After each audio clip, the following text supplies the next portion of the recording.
Hi, it's time for another verb of the day. Today's verb is fence. Let's take a look at some of the definitions or ways that we use this word. The first way you might hear fence used as a verb is to mean to surround, enclose, or protect with a fence. So, many people, when they see this word, they immediately think of the noun form, and that noun form is used in this definition. And to help us understand, I thought it would be good to utilize a picture. So I've just brought up on the screen something that you might think of when you hear that word fence. So the idea of surrounding, enclosing. I'll also note that sometimes people who work on farms regularly might use this verb fence to mean to build a fence, right? So, in case you work in agriculture, you might hear that. That's something I've heard living in the Midwest and in rural areas too. A second way we use the verb fence is to mean to fight with swords, especially as part of a sport. And this second definition is the reason I chose this verb today.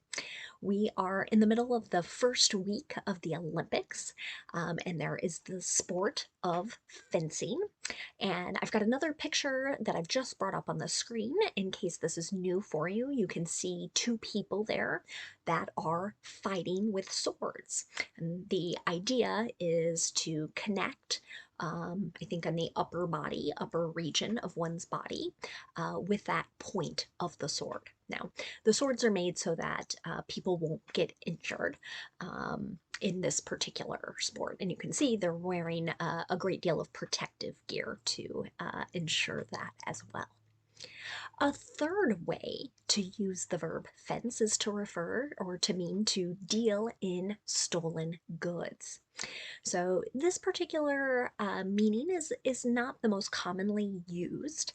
You might see it in or hear it in movies, maybe in literature, as we talk about a particular person or group of criminals who maybe steal things and then turn around and sell them to make money. You should know that fence is a regular verb. To make the progressive form, we're going to drop the E on the end and add ing. That forms fencing. The past tense and participle forms of this verb will be made by just adding the letter D, since this verb already ends in an E. The base verb, fence, ends with an S sound. So our past tense ending is going to make a T sound. Fenced, fenced.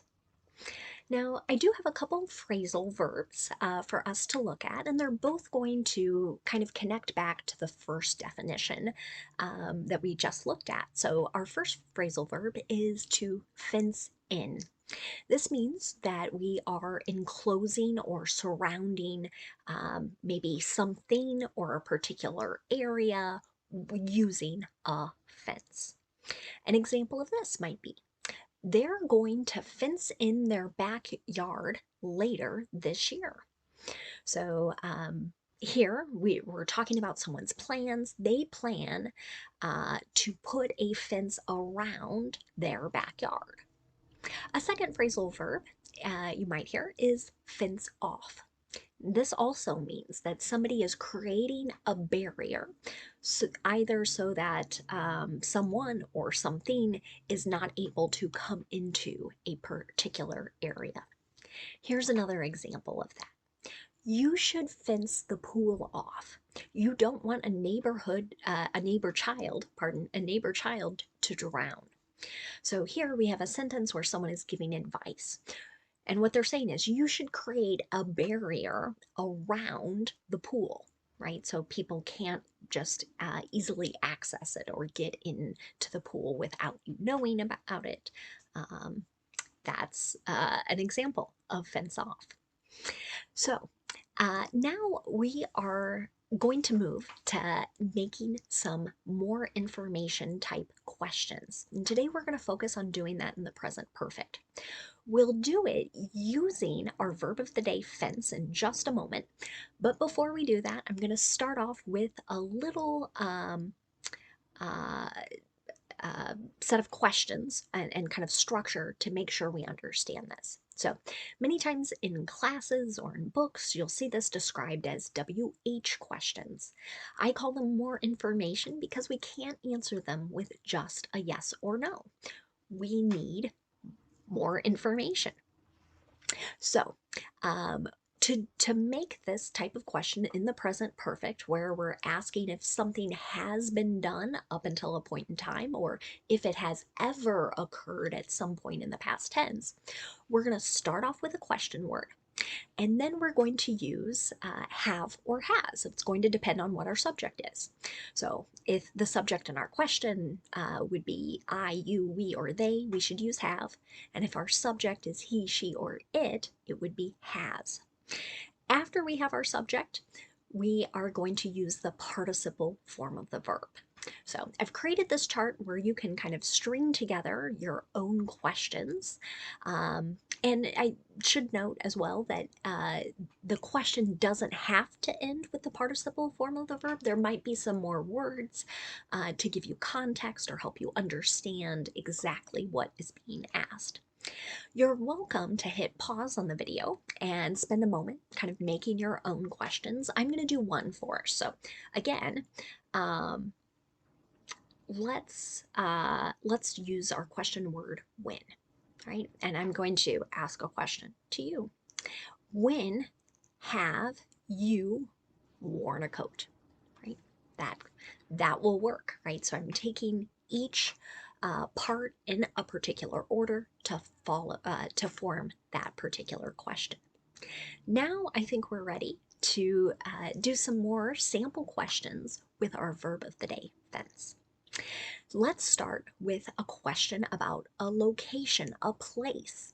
You want to use the question word where, W-H-E-R-E. And you can see that in our example here. Where has he fenced in the property? So here maybe I'm asking for sort of the border. Where is the fence on the property?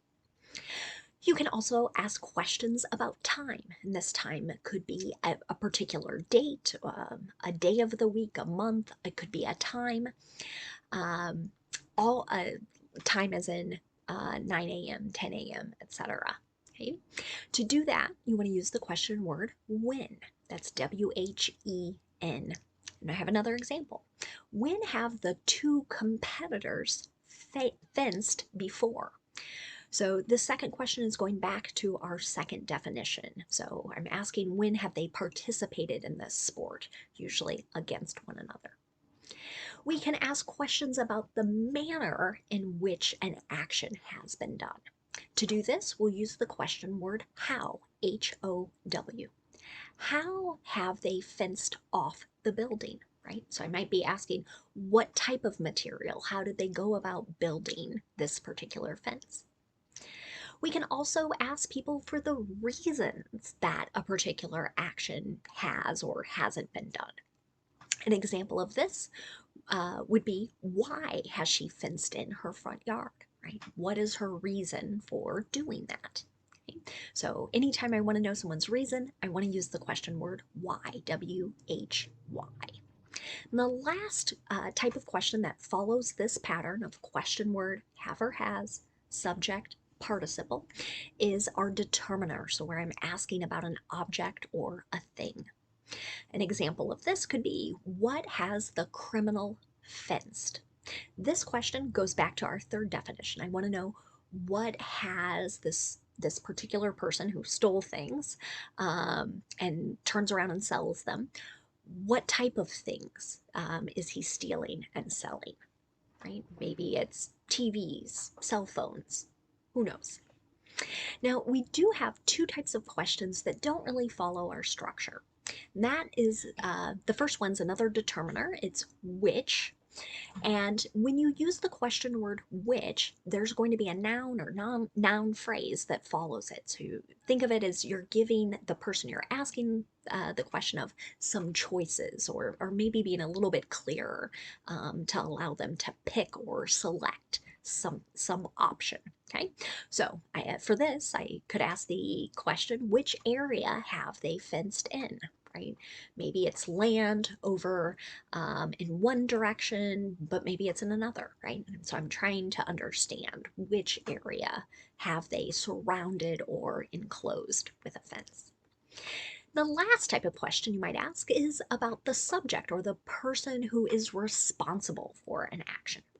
And this type of question doesn't follow our pattern because the question word who, W-H-O, is also the subject in the sentence. So, an example of this: who has fenced in the competition already? So again, this is going back to our second definition regarding the sport of fencing. Now, let's spend just a couple minutes looking at some related words and phrases that use or that are connected, I should say, to our verb of the day, fence. And the first word we're going to look at is just the noun form of this word, so same spelling, same pronunciation. When we use this word as a noun, it means a barrier or railing, some other upright, so standing up, structure that is going to enclose some area of ground. Maybe it's to mark a boundary, to control who is able to access the area, or it could be even maybe to prevent escape. So think of maybe having a dog and wanting your dog to stay in a controlled area. An example of this noun in a sentence might be, did they install a chain link or picket fence? So there are many different ways to build a fence. I have a couple pictures to help illustrate this. So the first one you're seeing is an example of chain link, right? So you can see that that's creating a bit of a barrier. And another type of fence you might hear is picket. Usually that's wooden. There are two sort of long horizontal pieces of wood, and then many upright pieces. Again, with that idea that it's marking a boundary, maybe controlling who can come in or out. The next word we'll look at is the noun fencer. This is a person who engages in the sport of fencing. And that should make a lot of sense because of our suffix, our ER ending. An example of this noun in a sentence might be, fencers can compete in foil or saber at the Olympics. So these are two different types or styles of fencing related to the sport. I think it has to do with the heaviness of the sword, essentially, but I am not a huge expert in fencing. I'm sure you can find some other YouTube videos that will help explain the sport a bit better than I am able to. The last thing I'm going to leave you with today is the phrase on the fence. We tend to use this phrase to describe when someone is not able to decide or make a decision. Here's an example of that. I'm on the fence as to whether I should take the new job. Okay, so this is not a literal thing, right? Someone is not physically on top of a fence, but it's sort of that idea, if you can imagine yourself sort of sitting on one and looking over to one side, seeing one option, looking to the other, and not really being able to pick, right? You're just sort of stuck in that spot. That's what's trying to be conveyed if you hear that phrase, on the fence. Thanks so much for watching today's video. I hope you have a great day.